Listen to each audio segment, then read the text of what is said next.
I'm in the West Yorkshire village of Marsden and there's a party going on. There's music playing back behind me and just in front of me there's some Morris dancing. And that's because today is Cuckoo Day, which is a festival in the town. And you see signs of that bird everywhere you go. And just coming up here, there's a sign by the river called River Colne, Marsden, with the image of the cuckoo etched into it. So why is the cuckoo associated with this village? I'm aiming to find out with the help of the Poet Laureate Simon Armitage.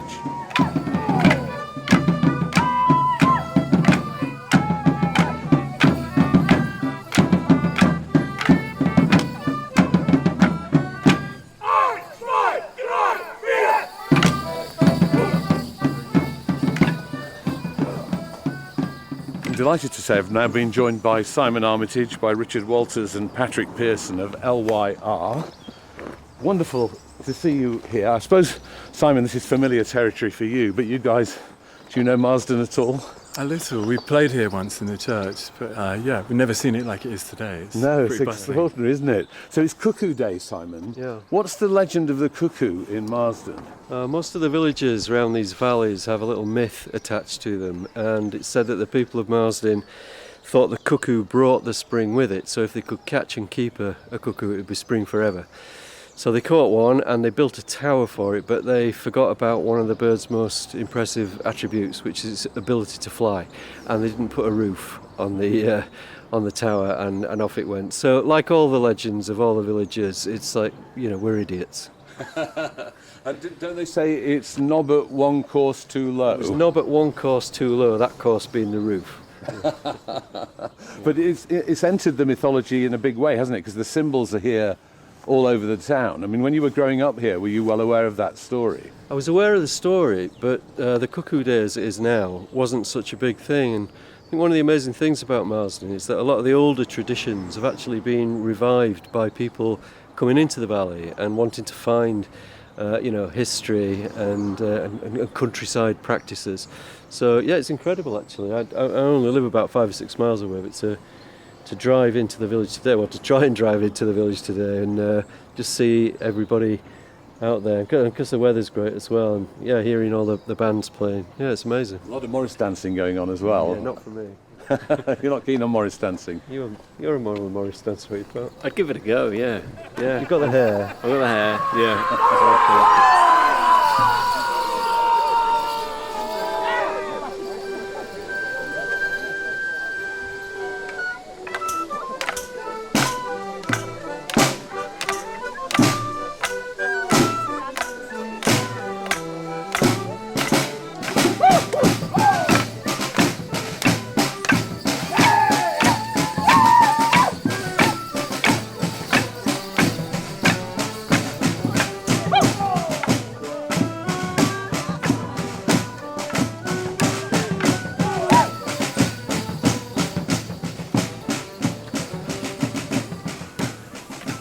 The local artist Angela Boycott Garnett is one of the main driving forces behind Cuckoo Day, and I think she's made a big cuckoo for the parade here, and she's also organised a walk up Marsden Moor with a fellow Morris dancer called Alan to tell the stories of the cuckoo and its involvement in Marsden.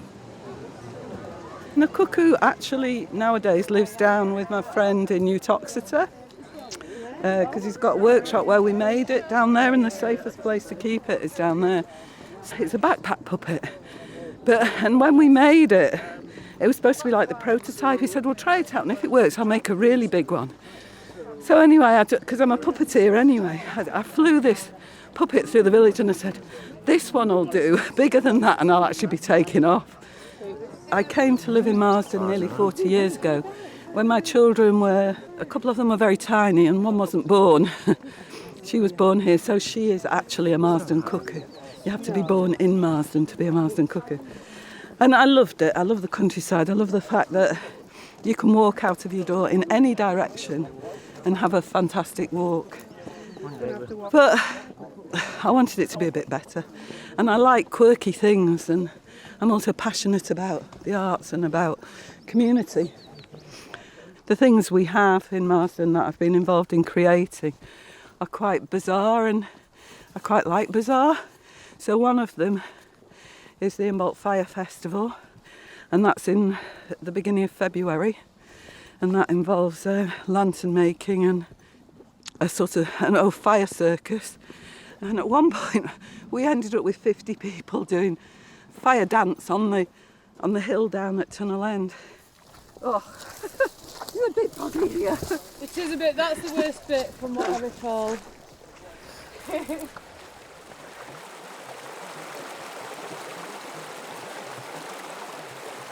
I danced Border Morris. We're called Thieving Magpie, but Alan, who's going to tell the story and talk about the cuckoo, is one of my dancers. We're here to talk about the cuckoo, really. And the truth is that there are three different cuckoo stories that we have in Marsden, and they're all very similar. The story associated with this area here is that the people of Marsden recognised that when they started seeing the first cuckoos, that was the start of the better weather. And so they decided once to capture a cuckoo and try and keep that kind of beautiful conditions all year round. And in Scout, which is where we are now, it landed in a tree. So cunningly they decided to build a wall around the tree so that the cuckoo couldn't fly away. And of course they built the wall higher and higher and higher around the tree, but cuckoos being cuckoos, of course eventually the cuckoo just flew over the top of the wall and flew off. And gave rise to a local saying that you never hear apart from Cuckoo Day, really, "No but one course too low," because of course he felt that they hadn't built the wall high enough.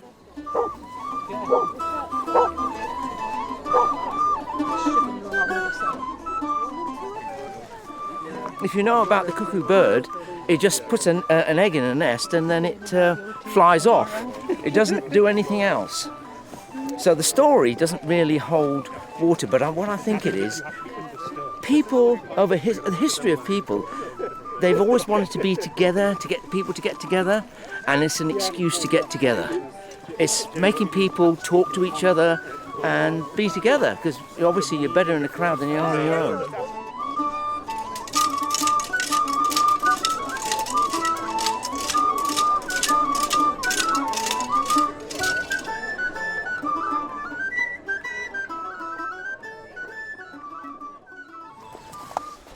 Has this been a long-standing ambition, Simon, of yours to be in a band?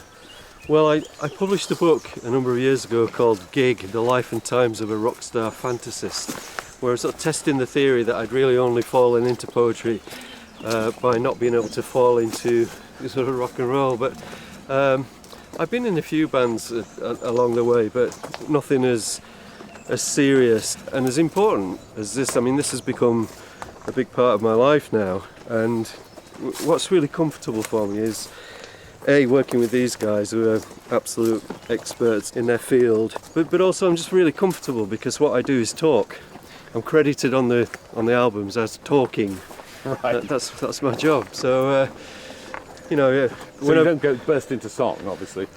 I think in everything we've done, I think I've sung about 3 seconds. A little bit of harmonising. We're encouraging it. You think you could draw it out of it? I think there's a 3-part harmony in there somewhere. Yeah. I go pure sea shanty at some point. Yeah, barking up the wrong tree. And in terms of performance, obviously, presumably you're used to performing as a poet. Is there a different style of performance when you get in front of a band? Well, I mean, I think when we started working together, I didn't want to perform at all. I just wanted to make the work and the recordings because I thought I would feel uncomfortable. But I don't know, I suppose when I'm reading, I'm in control of it all. And with the band, there are so many variables. But at the same time, it's not all my fault. There's safety in numbers, isn't there, about? Whoops. Yeah. I'm not very keen to see it. Welcome to Marsden. I think you've passed some kind of slimness test coming through that. And just in terms of what each of you bring to the ensemble, can you describe your different roles?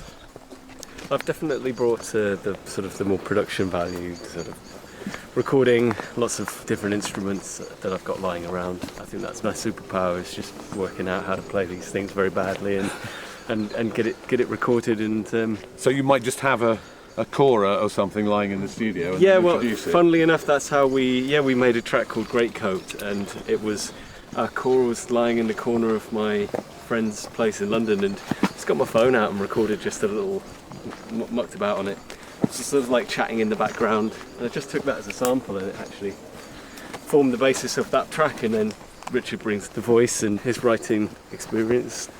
Yeah, and it always feels with the writing that well, either way, I suppose, to start with, I would respond to what Simon was saying and try and kind of sum it up into a feeling.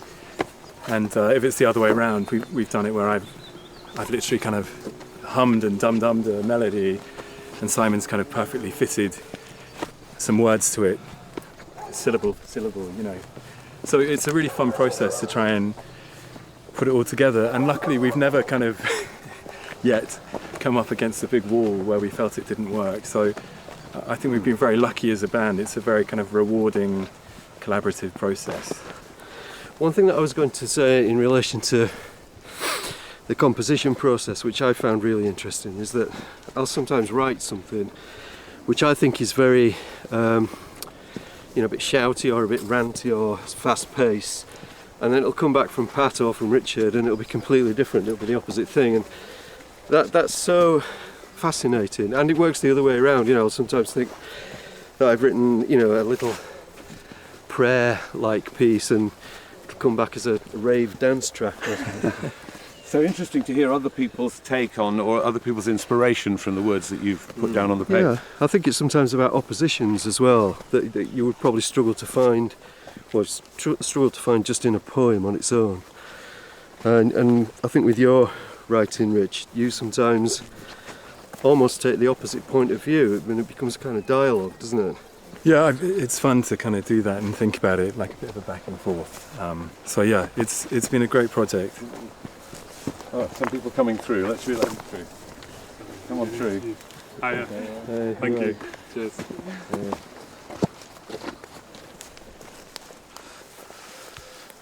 Now, there's a fantastic view down into Marsden from here, isn't there?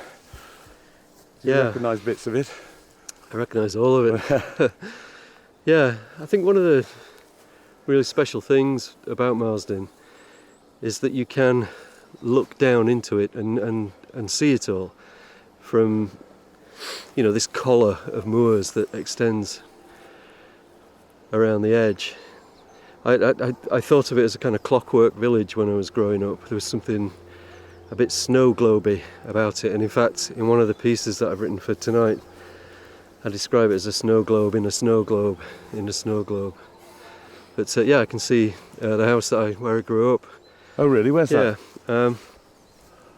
So you see the long row Yep. there, there's a little break, and then there's 5 houses with a newer one at the bottom. Oh yes. And it's the top of that row there. Fantastic. Do you have happy memories of it, presumably? Yeah, I loved it. It was, again, I think one of the extraordinary parts of living there was that you turned right and you were down into the village, and if you carried on you were in Huddersfield, and then you were in Leeds, and then you were in Berlin. But if you turned left you were up on the moor there, which is both a beautiful and a really dangerous place. There's a moorland rescue around here, and they'd quite often come into the pub at the end of the day looking a bit grim-faced. Yeah. So people could get lost, and if the weather came down as well, I can imagine it was very bleak. Yeah, it is. I mean, you can see up there, it's just wild emptiness. And in fact, what we're looking at between those two escarpments is where the moor's been on fire recently. Catastrophic, really, at this time of year.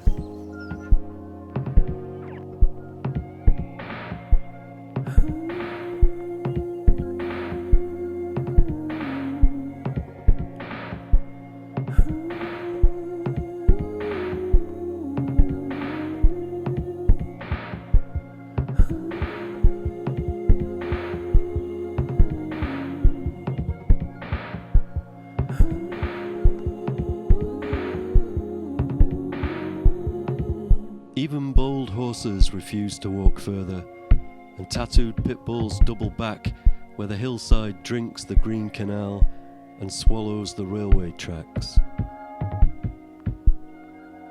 On guided tours on creaky barges, you can turn off the torch, and once the sunspots are fully dissolved, you can see your own thoughts.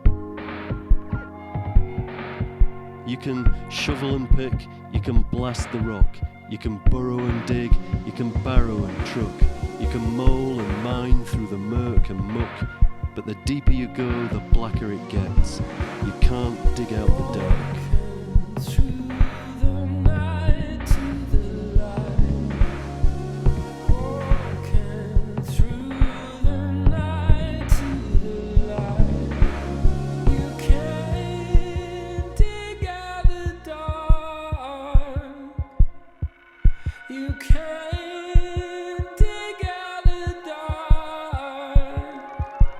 So tell us more about tonight's event, Tenterhooks. It's the sort of culmination of this big project that's been going on, hasn't it, to take local stories and you turning them into poems and songs. So we've done 2 or 3 really large-scale commissions recently. One where we ended up playing in Durham Cathedral for a commission for Durham Miners Association. Then we made a big suite of music for Barnsley Council. And then probably the biggest project was the Blossomised project for the National Trust, and we wanted to carry on making bespoke work for people and communities and out of ideas. Yeah, we had the idea of coming into Marsden and inviting the people of the village to provide their stories, their anecdotes, their myths, their legends, just to say what it was that they liked or didn't like about Marsden, and then I sort of assimilated quite a lot of that into 4 pieces of writing, poems, lyrics, and then we chose one, I think the one that looked probably most verse chorus like in its appearance, and we've made that into a song called Tunnel End, which we'll be playing tonight along with a load of other stuff.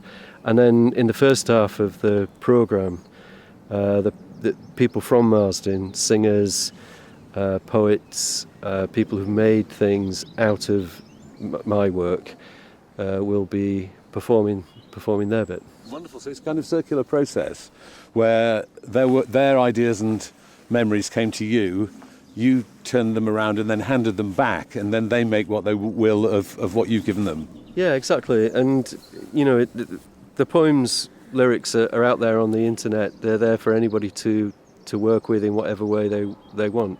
I think some people have responded with paintings and sculpture, but they'll be there for, you know, in perpetuity. Well, as long as the website stays open, for the people of the village to craft into something. I was just really trying to encourage a cultural response from a place which I think is pretty extraordinary, but where, you know, maybe people need a little bit of encouragement to come forward and to take part in the arts. Hello, ladies and gentlemen. Hello. Happy Cuckoo Day. I said Happy Cuckoo Day. That's as panto as it's going to get, I promise. Hello, my name's Johnny. I'm the programme manager here at Marsden Mechanics, and it's my privilege to welcome you to this evening and to Marsden Mechanics and to Tenterhooks, a creative collaboration between Simon Armitage, LYR, Marsden Mechanics, and most importantly, you, the people of Marsden. Even bold horses refuse to walk further, and tattooed pit bulls double back, where the hillside drinks the green canal and swallows the railway tracks. On guided tours on creaky barges, you can turn off the torch, and once the sunspots have fully dissolved, you can see your own thoughts. Find me asleep in a sea-pot coracle, floating in much hay. Christen me under the froth of Butterley, after a month of rain. Knit me a fleece from goat willow catkins, lash my lips to the breast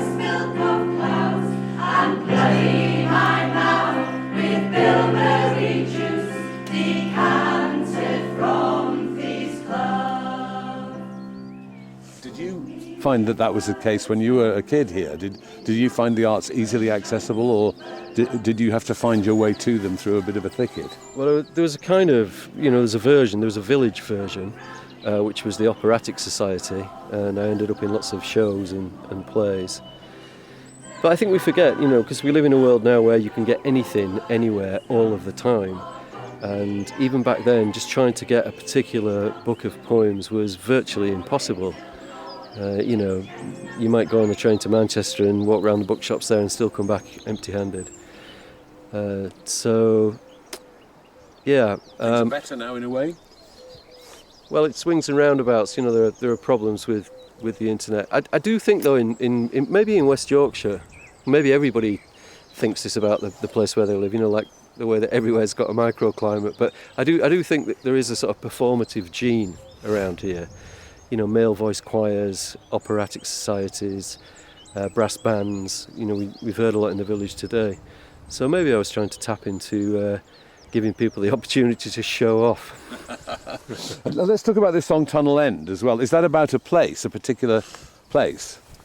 Yeah, it's been funny working on it because you guys have never been there, have you? Never seen it, yeah. I might have just made it up. Describe it for us then, as you must have had to describe it to them. Yeah. I can pretty much point it out, really.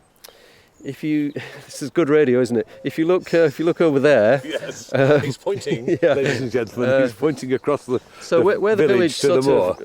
Runs into the moor, is the entrance to the Standedge tunnel, and you can see the direction of it as it goes under the moor, because that lump up on top is one of the ventilation shafts that lets the sort of fumes and the what would have been the steam out of the tunnel, and there are a number of shafts going to the moor there. One for the canal, 2 for the railway, and some service shafts as well. And I think it is still the longest, deepest, highest tunnel in England, and there are all kinds of anecdotes have grown up around it about people walking through it at night and what you can find in the middle and so forth. And so it's quite a scary place, isn't it? I think it is. And I was interested in the idea that once you sort of dug into the moor, you're not just taking yourself in, you're actually letting something out, and that's what the poem, the lyric riffs on.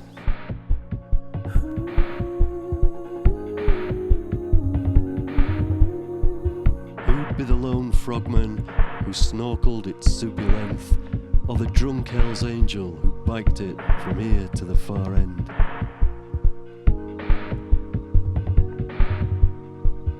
I've heard it said at the halfway point there's a candlelit chamber or hall with goat skulls, pelts and antlers hung on a panelled wall.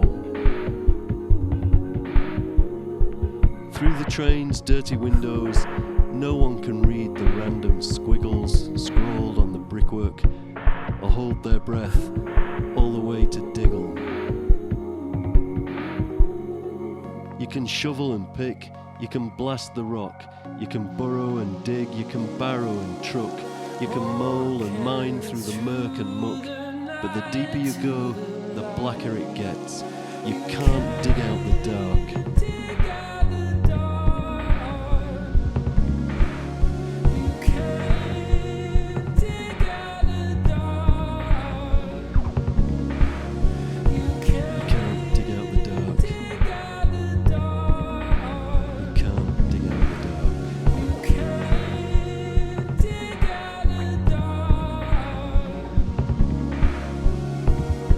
Sometimes you hear the bottled voices of 9 or a dozen buried navvies, telling tall stories and dirty jokes, singing their shanties. You keep chipping away, chipping away, day after day, day after day. You keep chipping away, chipping away, day after day, day after day. You keep chipping away. Who drilled a hole in the village and flooded the day with night? They say there's light at the end of the tunnel, but there's tunnel at the end of the light. Day after day after day after day.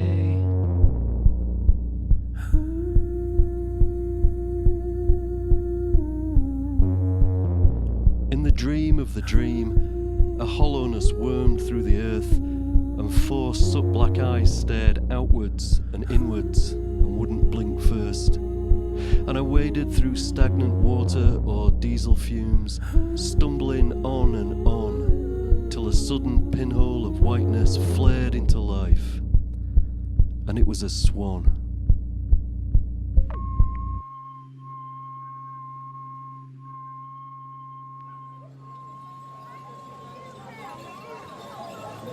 Lots of people sitting by the river having a pint, watching the Morris dancing, and I think there are very many Morris dancing sides here.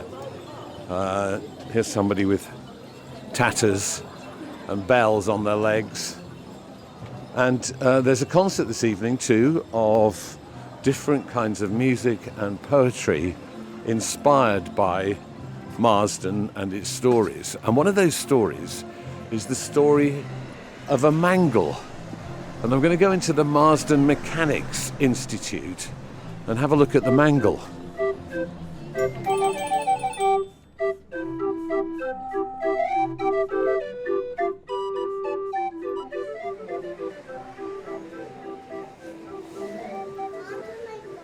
And here is the mangle, which says W. Holroyd Marsden on top of it. It's a fine piece of old ironwork. And it's got a painted cuckoo on the end of it, and the handle on the end. Let me turn it. Oh, here's a sign about it. Mangle circa 1851, restored by Paul Coward, carpenter and joiner.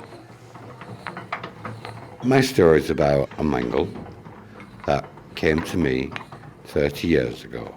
My name is Paul Coward. I've lived in Marsden 30 years. And 30 years ago, I purchased a property off an old man called Sam. Sam led me around the place and showed me a mangle in a derelict shed. And he said he knew this from being a child and that he would be happy for me to keep it. I took the nameplate to the Tolson Museum in Huddersfield. They told me about the ironmongers that existed here on Argyle Street in a place called Argyle House. The son of W. Holroyd, Joseph, sold the property in 1903. But if we go back 50 years from that, there were 2 people named Holroyd living at the same address on Town Gate. A lady of 59, and her occupation was a mangler. The other person named Holroyd living at the house was a moulder in a iron factory. I didn't let it go to scrap. And I set about scrubbing and cleaning and restored it sympathetically. I then wanted to find a home for it. I'm hoping through the Tenterhooks project that my mangle will find a home or a use and just compose myself. These were people's jobs. This was somebody's job for whatever, a farthing or a penny, to turn people's clothes into drier clothes. And that's what they did. And I imagine this woman from 1851, at 59 years old, turning this thing with some child helping, and it puts pictures in your mind. And I think that's good. I can't say any more, really. It does something to me. It just does. It's about the heart that you put into things, the love.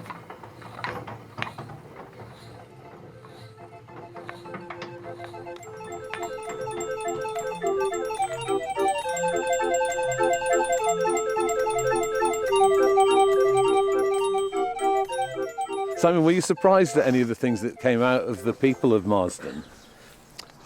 I think I imagined when we opened up the invitations that there might be a story there that I followed, wholesale. And that didn't really happen. It was more a case of being a bit of a magpie I'm always listening out for words. Quite often start poems and lyrics by just collecting words and writing them down in a list. And it was just the odd thing that somebody would say that's ended up being an odd line. Somebody did talk about Tunnel End and the Standedge Tunnel. Quite a few people did, actually, and somebody talked about, you know, knowing somebody who knew somebody else who'd walked through the tunnel at night as a way of getting back from Saddleworth, and having driven through the tunnels when the roads have been blocked with snow. And that reawakened some memories for me about people saying there were diabolist goings-on in the middle of the tunnel. And when we were kids, we always used to try and hold our breath the full length of the tunnel as the train went through. You can't do it. Well, I couldn't do it anyway. And then, people talking about old mangles that they'd found in sheds, and somebody else was talking about how they'd been part of a conversation in the butcher's where they'd been discussing the square root of -1. I just thought, that's going in. So there's a rhythm to the way people speak here, isn't there? There probably is. If there is, I probably can't hear it, because it's, sometimes people say to me about my accent, and I'll say, well, I haven't got an accent, accents are what other people have, so sound normal. I think there is a relish for language here, a good phrase. I quite often notice that people are speaking within inverted commas, they're sort of highlighting phrases, or there's something kind of neon about little bits of conversation. And I think people are quite gobby as well, to use a local word. Is it a bit nerve-wracking to come and play a song about Marsden to the people of Marsden? It's probably quite nerve-wracking for Simon. Loads of people he went to school with will be there. It feels like there's a bit of pressure to kind of do them, make it seem magical and amazing. But these kind of projects, that's always the thing, this kind of myth-making. And when we did the one in Barnsley, you feel like you're kind of allowed into the community, and you create something that kind of travels beyond what people normally think about where they live. And I think it just kind of creates a story for people, doesn't it? And in a way, you're putting a spotlight onto things that they take for granted. So you're pulling out phrases and stories and things that people would regard as part of their everyday life, and then putting a spotlight on it, aren't you? Yeah, that's true. I think we're amplifying and reinforcing, and there's a certain amount of responsibility comes with that. I do feel, nervous when we've done things here. We did a couple of shows down in Slathwaite. Richard was saying we played in the church one year. It was an amazing evening. There were about 600 people there, and on all those occasions I've been thinking, I do not want to mess up tonight. I had a bit of a wobble last night when these guys were getting a bit late. I was thinking, come on. But one of the great things for me about the writing was that I just got to revel in the place names, and I noticed that in what people were saying, their stories, that they seemed to really relish and enjoy all the place names for the sake of saying them. And you can see Marsden's lots of different places. It isn't just the village down there, which is really busy. It's the football field or the golf course, or it's the moors, or it's the quarries, or it's the roads, or it's the railway line. It's and here comes the brass band. Yeah, the brass band right on cue. Cradle. Find me asleep in a seed pod coracle floating in March egg. Christen me under the fizz and froth of Butterley spillway after a month of rain. Knit me a fleece from goat willow catkins, latch my lips to the breast milk of passing clouds, and bloody my mouth with bilberry juice decanted from thieves' clough. School me with words not written on maps, the shunts, the lumps, the wreck, and the plonks. Get me blind drunk on the strong brown beer pouring out of the moors, then have me cuffed in the stocks, or book me a bed in Enoch's tomb, snoring till morning under a blanket of stone.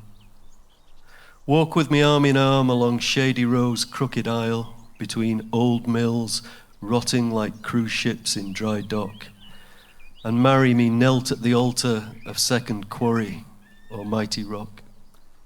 Give me a job for life, just mooching about, but stretch my mind on the Easter Island tenterpost heads, and rig up a deck chair on Eastergate Beach where the fields come down to the shoreline to picnic and skinny dip. One of the nicest or strangest things that somebody said to me was my sister. She texted me the other night and she said, "I've just read that poem of yours, Cradle," which is one that riffs on a lot of the place names. And she said, I want you to read that at my funeral. How did you feel about that? Well, I was a bit surprised that she thought she was going to go before me, the way I live my life. But yeah, I was incredibly touched. Yeah, I've made a promise to do the same if I go first. Twist my silver hair back into the cotton grass, nodding and swaying on white moss. The mechanic's clock can keep my heart when it stops. Have my ghost stand guard on the headless sphinx of Pewel Hill, then follow my shadow into a cuckoo's egg or conker case and lower it into the shallows and reeds of Wessenden Head and find me asleep. My dad and my granddad and me were once walking through the churchyard here with a friend of my dad's who lived in Coventry, and we'd been coming up to see him quite a lot and really liked it and was thinking about moving up. And he said to me, "Dad, how long will I have to live here before I'm not a comer in?" And my granddad said, 50 years, lad, and you'll be dead then. Would you mind just reading a little bit for us? Yeah. I'm thinking about Highway A62 revisited. Yeah. So A62 is the main road that goes through the village. So this is obviously a play on Dylan's Highway 62 revisited. Marsden, you're a snow globe in a snow globe in a snow globe. Marsden, you're a cat on the golf course. Marsden, you're the place where broken rainbows are recycled and restored. Marsden, you said no to the traffic light. Marsden, you're a gossip factory. Marsden, you're the last phone box before Jupiter. Marsden, you're the film set they couldn't put back in the Pantechnicon. Marsden, you're a stolen dog that comes home after 10 years and goes to its bed of old jumpers under the stairs without fuss. Marsden, you married a person called Marsden. Marsden, your midnight lovers parked in a quarry. Marsden, your lovers standing up in the tussock grass and straightening their clothes, then lying back down again. Marsden, you're the love child of a spinning wheel and a wheelbarrow. Marsden, you're a hardware shop that sells nails by the fistful. Marsden, you're the buttery glint of a brass band reflected in frog-spawny canal water. Come on, Pat. Marsden, you're a display of condensation in the co-op window. Marsden, you're a top of the range off-road mobility scooter made from an antique mangle. The hills meditate and practice mindfulness so you don't have to bother, Marsden. Marsden, you're your own zodiac sign. Marsden, you're an element in the periodic table between stone and wool. Marsden, you were sparked into life by a falling meteorite. Conkers are your unofficial currency, Marsden, and your flag is a winter coat drip drying on a washing line. Marsden, you're a poem written in a dialect, comers in reckon is double Dutch. Marsden, you're a tightrope walker, having 40 winks on the high wire, strung between Leeds and Manchester. Marsden, you welcome aliens and life forms from distant galaxies. No questions asked, no paperwork required. Come in, make yourself at home. Marsden, you're the dressmaker who eloped with the clock mender. Marsden, you're a horse in the house. Marsden, you're a one roundabout village. Marsden, you're a mirage that has to be believed to be seen. Put down the shotgun, Marsden. Step away from the rolling pin. Marsden, you're a prize chrysanthemum in a milk bottle vase. Marsden, you're a burning Christingle left on a neighbour's windowsill. Marsden, you're a small child watching the piano smashing competition. Your reservoirs are the flooded footprints of an 11-toed behemoth, Marsden. Marsden, Yorkshire falls off the edge where you do your big full stop. Marsden, show us your big full stop.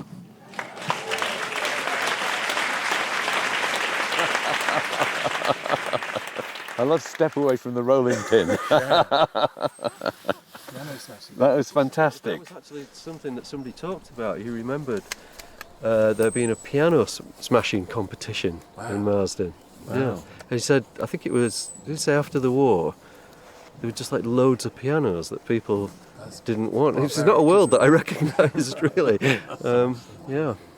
Oh, well, gentlemen, thank you so much for it's a pleasure. talking to us and for sharing your insights. It's been amazing. Thank you very much indeed. Thank you. Thanks very much. I love the process of like walking up this hawthorn hedge. Actually, I just had to take a moment. It's lovely. Yeah, thank you for coming. It's a pleasure.